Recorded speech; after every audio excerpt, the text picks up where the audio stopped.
बिहार में चुनावी शोर प्रचंड है, तो प्रचार में कई बार नेता अपनी मर्यादा को पार कर जाते हैं और फिर पड़ता है उन पर चुनाव आयोग का वो चाबुक जो उन्हें टेंशन दे देता है, जैसा कि फिलहाल केंद्रीय मंत्री ललन सिंह के साथ हो रहा है। आपको पता होगा कि बिहार में अगर किसी सीट पर सबसे अधिक रोमांचक मुकाबला है तो वो है मोकामा। वजह है जेडीयू के उम्मीदवार बनाए गए अनंत सिंह और दुलारचंद हत्याकांड के चलते वो गिरफ्तार हो गए।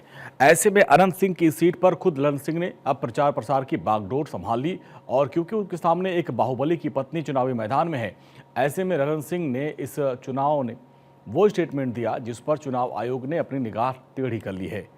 ललन सिंह ने एक जनसभा को संबोधित करते हुए कहा कि सब लोग कमान संभाल लीजिए, एक दो नेता हैं उनको घर से निकलने मत दीजिए, घर पर ही उनको पैक कर दीजिए, अगर बहुत हाथ पैर जोड़े तो अपने साथ ले जाकर सिर्फ वोट करवा दीजिएगा।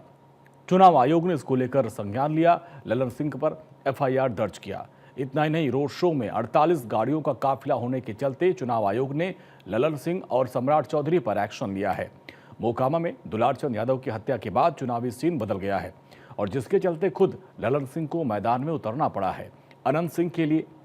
और इसके पीछे एक बड़ी वजह है पुराने हिस्ट्री में अगर जाएं तो ललन सिंह जिस मुंगेर लोकसभा क्षेत्र से सांसद हैं उसी इलाके में मोकामा विधानसभा सीट आती है। मोकामा में अनंत सिंह परिवार का काफ़ी सियासी दबदबा है, काफ़ी करीब 3.5 दशक से अधिक।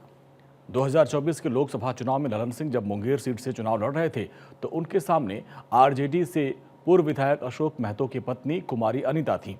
अशोक महतो की वजह से ललन सिंह की सीट फंस गई थी। ऐसे में अनंत सिंह जेल से पैरोल पर बाहर आए, ललन सिंह के लिए चुनाव प्रचार किया, यानी पॉलिटिक्स गिव एंड टेक का मामला यहाँ पे आया सामने। अब ललन सिंह अनंत सिंह के लिए यही प्रचार कर रहे हैं, लेकिन ललन सिंह ये भूल गए कि उनके प्रचार करने में कोई परेशानी नहीं है, लेकिन मर्यादा का तो ख्याल रखना पड़ेगा।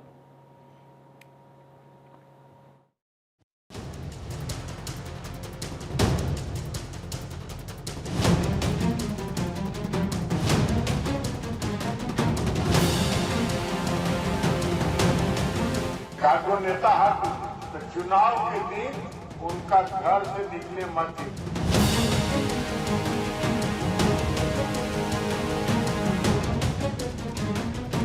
आप बहुत अगर हाथ जोड़ दो कहियो चला हमनी के साथ अपन वोट गिरावा और आके घर में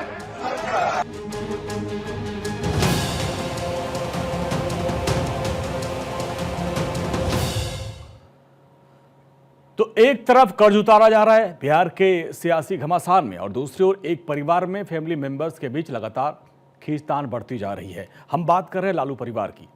तेजस्वी यादव और तेज प्रताप यादव के बीच इन दिनों चुनावी मनमुटाव अब जग जाहिर हो गया है और इन सब के बीच तेज प्रताप ने अपने भाई पर सबसे बड़ा हमला बोल दिया।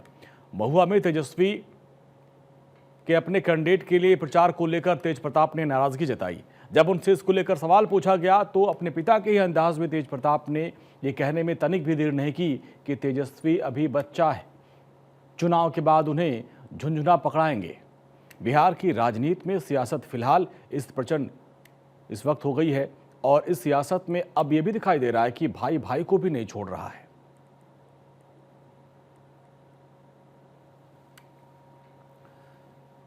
बिहार के सिवान में चुनाव प्रचार के अंतिम दिन मंगलवार को सियासी सरगर्मियां चरम पर रही। रघुनाथपुर विधानसभा क्षेत्र के हुसैनगंज खेल मैदान में एनडीए उम्मीदवार के समर्थन में आयोजित विशाल जनसभा में असम के मुख्यमंत्री हेमंता बिस्वा शर्मा विपक्ष पर तीखे और जमकर उन्होंने हमले किए। मैदान में बड़ी संख्या में समर्थक और आमजन मौजूद थे और जिन्होंने हेमंता बिस्वा शर्मा का जोरदार स्वागत किया। सभा को संबोधित करते हुए हेमंता बिस्वा शर्मा ने शुरुआत से ही महागठबंधन के प्रत्याशी ओसामा साहब पर निशाना साधा। उन्होंने कहा कि जब उन्हें बताया गया कि रघुनाथपुर में सभा है तो वो रघुनाथपुर नाम से ही धार्मिक अनुभूति होती है, तो लगा यहाँ राम लक्ष्मण माता सीता का निवास होगा, लेकिन आने पर उन्हें पता चला ये तो एक ओसामा है और ओसामा नाम सुनकर क्षण भर में लगा कि क्या ओसामा बिन लादेन फिर से वापस आ गया। फिर बताया गया कि नहीं, ये उतना बड़ा नहीं लेकिन छोटा जरूर है। चुनाव जीतने के बाद वादा है कि देश में छोटे ओसामा भी जो बचे हैं एक एक करके खत्म कर दिए जाएंगे। भाई और बहनों, मुझे जब पार्टी से बोला गया कि आपको रघुनाथपुर जाना है, मेरा मन में ऐसा ही पहले चिंतन आया कि रघुनाथपुर अगर मैं जाऊं तो सब राम का ही मेरे राम सीता लक्ष्मण ही मेरा सामने आएगा।